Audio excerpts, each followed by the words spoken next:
What is up, everyone? Welcome back to my channel, and if you're new, welcome. My name is Meg, this is Moon Magic Spirit, and today we are talking all about Libra season.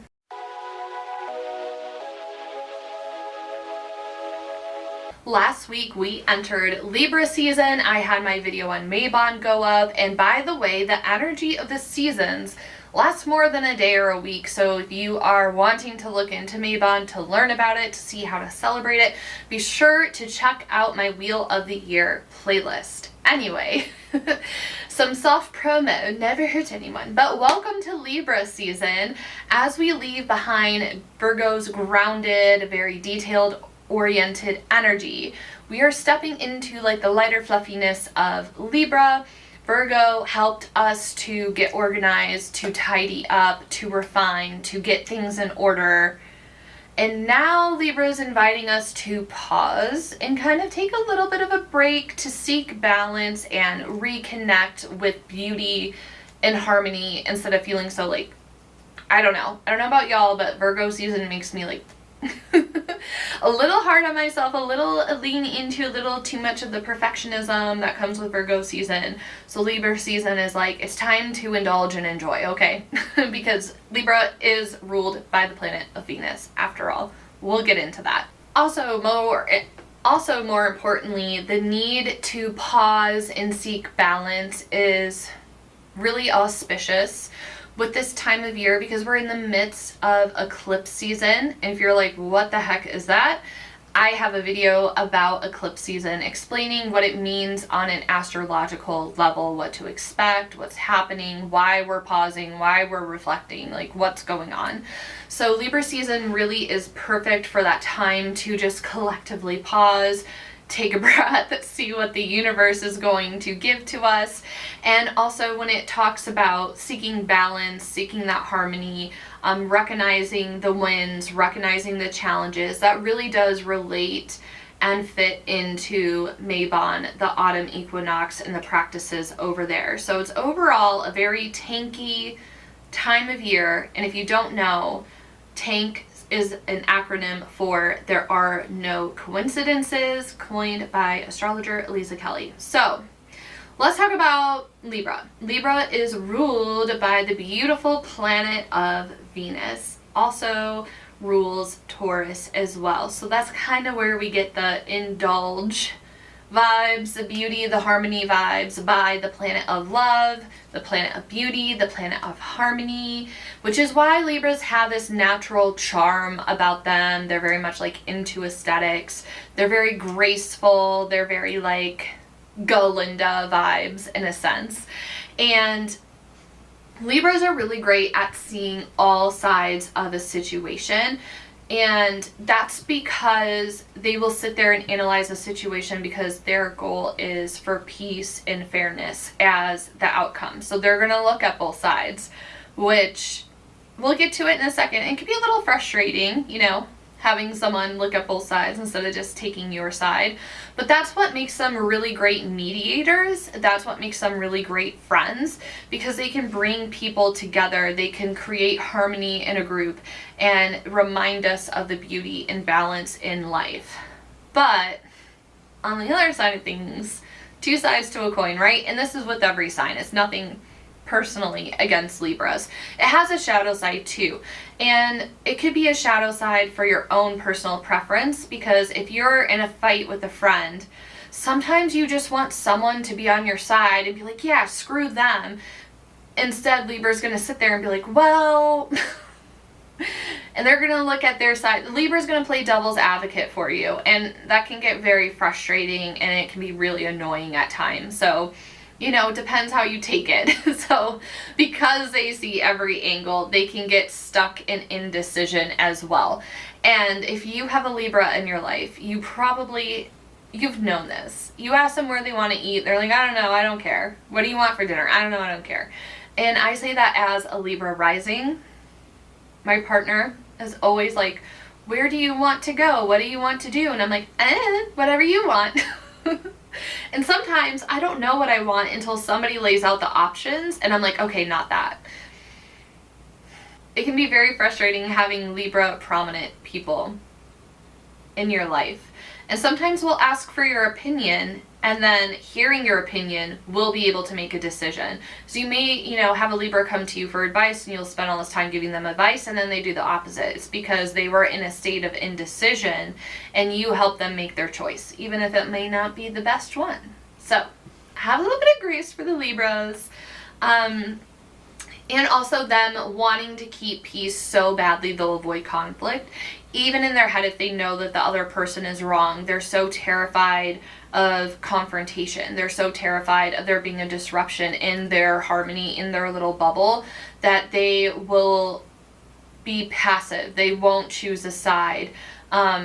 They won't speak up. They won't have your back, because in their head, if I stay silent, I'm keeping this bubble of harmony around me, but in reality, they're being destructive by being passive, by not taking a side, right? So there's pros and cons to everything. It can really lead to people-pleasing tendencies, letting people walk all over them, and sometimes their desire to make everything look perfect, right? Libras are very much like, I need to look like I have it together all the freaking time.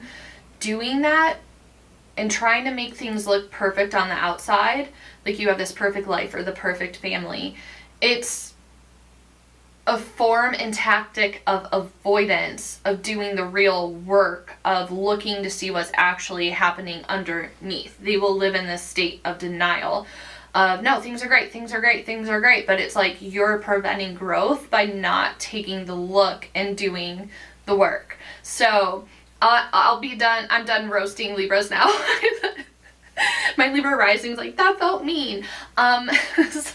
Libra season is teaching us that true balance doesn't mean avoiding discomfort, Libras. It means weighing things honestly, making a choice, and not purposely making a messy choice. You know, for the rest of us that don't have Libra placements, it's don't be messy.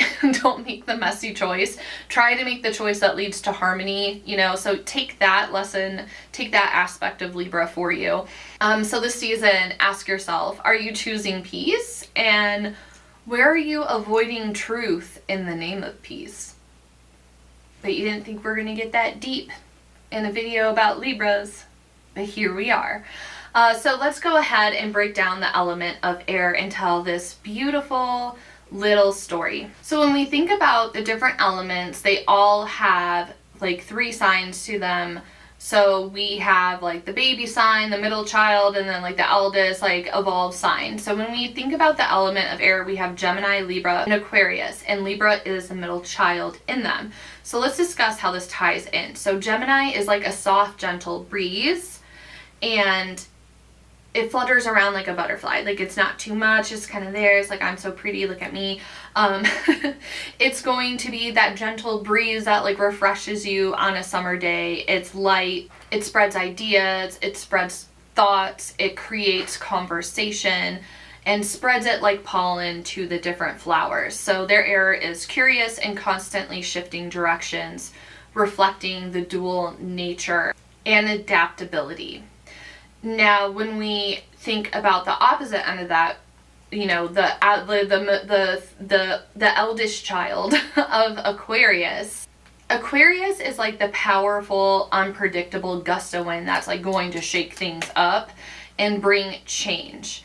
And it has this like powerful brute force that's going to knock you over. It's like very fierce, forward-thinking eruption that challenges the status quo. It's ushering in new ideas. It's like, let's break everything down and rebuild it. This could be so much better. So it's like very, very powerful, and its air is revolutionary.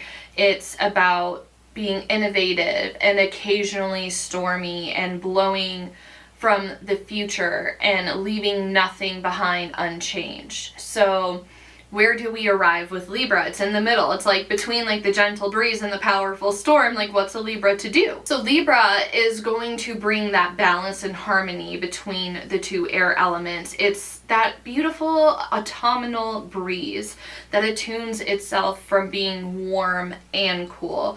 It's the crescendo of air that feels like it's refreshing. It's going to invite connection. It's going to bring people together. Its air is measured. It's elegant. It's concerned with creating equilibrium, much like the stillness before the storm that is Aquarius. I hope that kind of makes sense in tying in the other air signs and how they work together. Let me know if that made sense to you. So anyways, we have mentioned that Libra is ruled by the planet Venus. And Venus's influence embodies everything that Libra stands for: the love, the beauty, the harmony, the aesthetics, the relationships. Venus gives Libra its natural charm, its grace, its ability to create balance in a way that feels inviting and safe, instead of bringing balance in a way that feels very forced. This is why Libras are drawn to aesthetics, art, environments that feel intentionally pleasing. And on a deeper level, Venus represents connection. It represents fairness and value. Venus wants to bring people together, to smooth out conflicts, and to find common ground and have good communication. If we want to think about how we can use Venus's influence in our day-to-day lives, even if you're not a Libra, let it inspire you to use charm, diplomacy, to have kindness and use kindness to bridge gaps, to come together, to have that bridge of harmony between differences. And it's calling us to notice where we can invite in more beauty, harmony, and connection into our lives. So go out and visit an art museum, spend time in a garden, go on a gorgeous hike, and just like indulge yourself in that way. If you are curious to know what astrological transits are happening during Libra season, be sure to check out my blog. It's linked down below, because I feel like this video is so long. But if you like me including the astrological transits into these videos, let me know in the comments. I'll be happy to bring it back for Scorpio season.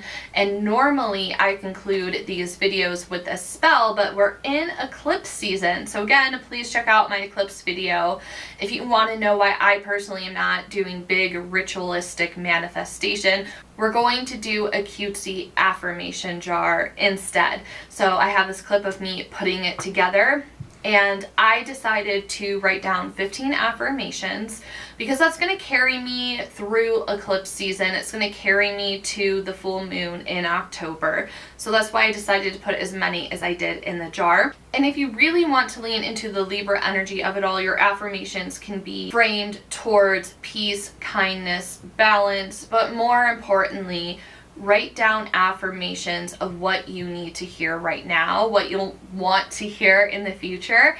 And you don't have to put 15 in like I did. You can put in any number of affirmations. You can just kind of like brain dump affirmations, and whatever number you settle on, what you want to do is place them into a jar. I decided to color and doodle mine because it was just like a fun, creative way, right? It's a way to lean into the Venus energy of creativity, aesthetics, art. So having a little bit of that freedom of letting that go, of letting go of the perfectionism while making it, was also a really big part of this practice of crafting this together for myself personally. And if you want to, you can put a ribbon around your jar to have it symbolize sealing and binding your affirmations into the present moment, into the present reality, grounding down with it.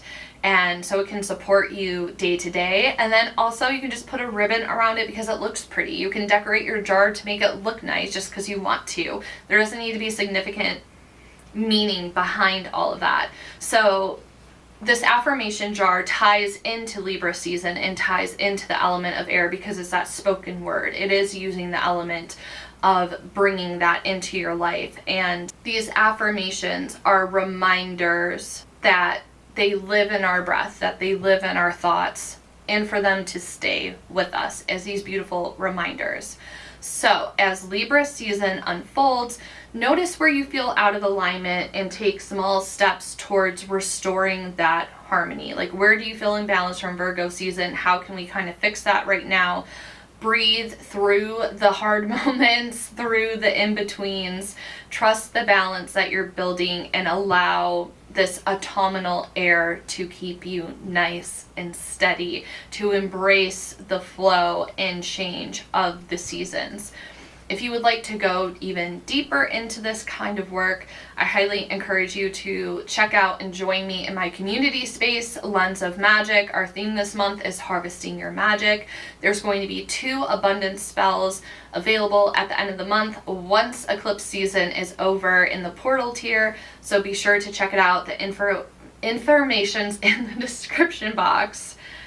And as always, be sure to subscribe if you'd like to see more content from me. Thank you so much for your time and energy. Let me know, what does Libra season mean to you? And I will talk to you in the next one. Bye, everyone. This Libra season video had me so chatty.